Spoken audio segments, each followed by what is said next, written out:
મહેસાણા જિલ્લામાં ફરી એકવાર એબીપી અસ્મિતાના અહેવાલની અસર જોવા મળી।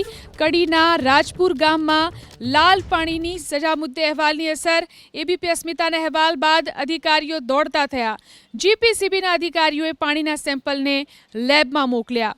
આસપાસની કેમિકલ ફેક્ટરીઓમાં પણ અધિકારીઓએ તપાસ શરૂ કરાવી।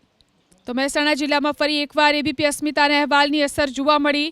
કડીના રાજપુર ગામમાં લાલ પાણીની સજા મુદ્દે અહેવાલ પ્રસારિત થયો હતો।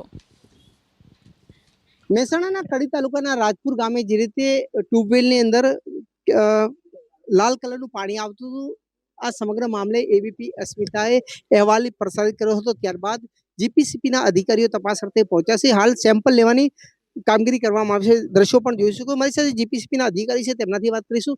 સાહેબજી, હાલમાં કયા પ્રકારની તપાસ કરવામાં આવી છે, શું છે મામલો? આપણે જે લાલ પાણીનો પ્રશ્ન છે એના સેમ્પલ લીધા છે અને એનું પૃથ્થકરણ કરવામાં આવશે। કેટલા સમયથી આ સમસ્યા હતી અને ખરેખર ખેડૂતો એમ કે છેલ્લા 10 વર્ષથી કેમ હજુ કોઈ નિરાકરણ નથી આવતું? એટલે મહદ અંશે જે તે ભૂતકાળમાં હતા ઉદ્યોગો એની ઉપર કાર્યવાહી કરવામાં આવેલી છે। ભૂગર્ભ જળને સુધારો કરવામાં ટાઈમ લાગતો હોય છે। હાલમાં કેટલા બોરોની સાહેબ તપાસ કરવામાં, કેટલી ફેક્ટરી તપાસ, કોઈ નોટિસ અપાઈ છે? હાલમાં આપણે 2 બોરના સેમ્પલ લીધા છે અને બીજા બોર હજી સેમ્પલ લેવાના બાકી છે। કોઈ નોટિસો ફેક્ટરી અપાઈ છે? ફેક્ટરીઓને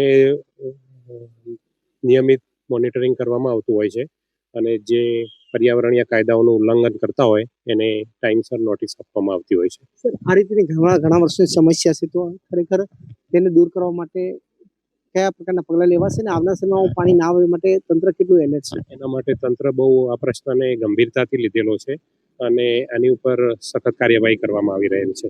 હવે પાણી નહીં આવે કોઈ બાંયધરી? એટલે જે કોઈ ગુનાહિત પ્રવૃત્તિ કરતું ઝડપાશે તો એની ઉપર તાત્કાલિક કડક કાર્યવાહી કરવામાં આવશે અને પાણી આવું ના બગડે એના માટે ચોક્કસથી હવે કાળજી રાખવામાં આવશે। ખાસ કરીને મહેસાણા જિલ્લાની અંદર ક્યાંક નદીમાં પાણી છોડાશે, ક્યાંક જમીનના કેમિકલ પાણી ઉતરવશે। આના માટે કોઈ સ્કોડ બનાવવામાં આવશે અથવા કોઈ એવી ટીમો બનાવશે જેથી કરીને આવા લોકો સામે કડક પગલાં લઈ શકે?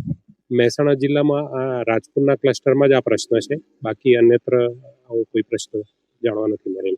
તો ફરી એકવાર હું દ્રશ્ય બતાવું કે જીપીસીબીના અધિકારીઓ તપાસ અર્થે પહોંચ્યા છે। હાલ જોઈ શકો છો વિવિધ બોરો છે, ત્યાં તપાસ કરી રહ્યા છે। જે રીતે આ વિસ્તારની અંદર લાલ પાણી આવતું હતું ને લાલ પાણી જે બોરમાંથી આવતું તે તમામ બોરો ઉપર એબીપી અસ્મિતા પહોંચી હતી ને ત્યારબાદ જીપીસીબીના અધિકારીઓ પણ પહોંચ્યા છે ને સમગ્ર મામલે તપાસ કરી રહ્યા છે। જોવાનું એ રહ્યું કે આ લાલ પાણી છે તે આ વિસ્તાર માટે સજારૂપ બન્યું છે, ત્યારે આ લાલ પાણી ક્યારે અટકે છે? હારુન નાગોરી, એબીપી અસ્મિતા, મહેસાણા।